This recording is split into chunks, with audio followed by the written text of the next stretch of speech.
The Queen wasted no time stripping Meghan and Harry of their HRH status when they left the family, but her latest move is even more unjust. 1917 was a big year in royal history. As World War I raged and anti-German sentiment exploded, King George V hastily changed the name of the royal house from the decidedly Teutonic House of Saxe-Coburg and Gotha to the House of Windsor. His Majesty then backtracked on offering political asylum to his first cousin the Tsar of Russia after he was overthrown in a revolution, a situation which did not turn out particularly well for the Romanovs. Lastly, George got out his fountain pen and swiftly undid nearly 200 years of royal tradition and thus restricted who could be titled as an HRH, His or Her Royal Highness. Those changes that George put into place more than a century ago are still in effect today, but this year those three pesky letters have caused the Queen no end of trouble. The tricky issue of who should and should not be allowed to style themselves as an HRH came into focus when the Queen took the unprecedented step and determined that Harry and Meghan, the Duke and Duchess of Sussex, should no longer be allowed to use theirs. They also lost the ability to brand themselves as Sussex royal post their split. A quick royal lesson: the ability to style oneself as an HRH is given at the discretion of the monarch, generally to their children and grandchildren, though there are exceptions. Princess Anne's children do not hold any titles or the styling is per her choice. While Prince Edward's children do, their mother Sophie Countess of Wessex recently revealed they will most likely not use them in adulthood. While Harry and Meghan still very much retain their titles, the loss of their ability to use their HRHs would surely have carried a particular sting, especially given it echoed the decision in 1996 that his mother Diana, Princess of Wales, would no longer be able to have hers after her divorce from Prince Charles. According to Diana's former butler Paul Burrell, a young Prince William told his mother when she was upset over the loss, "Don't worry, Mummy. I will give it back to you one day when I am king." While some viewed the Queen's move regarding the Sussexes' HRHs as punitive, the reality was that this was Her Majesty's decision was most likely driven by a need to create a very clear distinction between the royal house and the couple's future commercial ventures. Basically, so the royal family could never be accused of earning a quid off their royal status. Except there is one great big contradiction here in the form of a currently unemployed, 60-year-old Duke who's a dab hand at negotiating Kazakhstani contracts.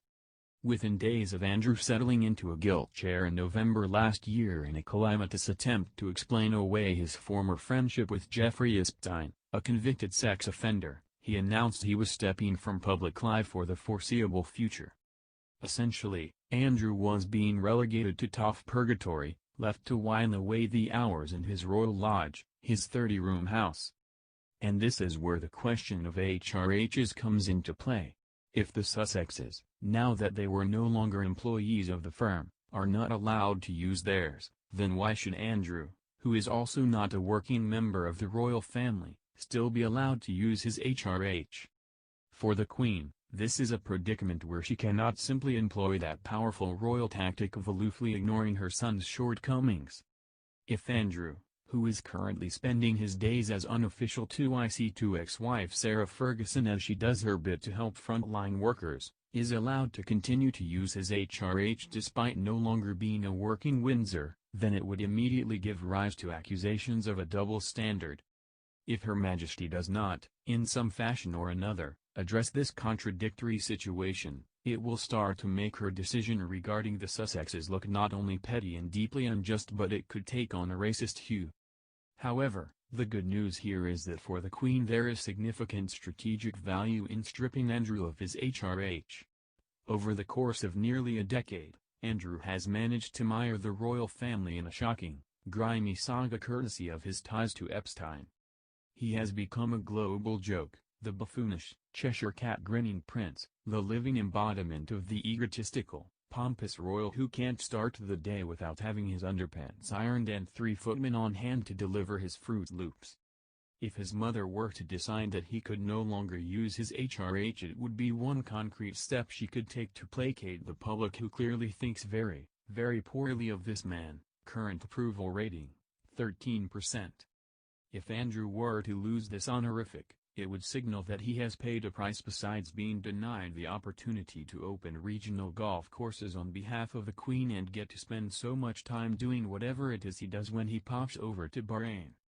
While this highly symbolic and public move might once have seemed unlikely, the Sunday Times reports that the Queen has been privately supportive of Andrew, but is acutely aware of the public mood on the matter.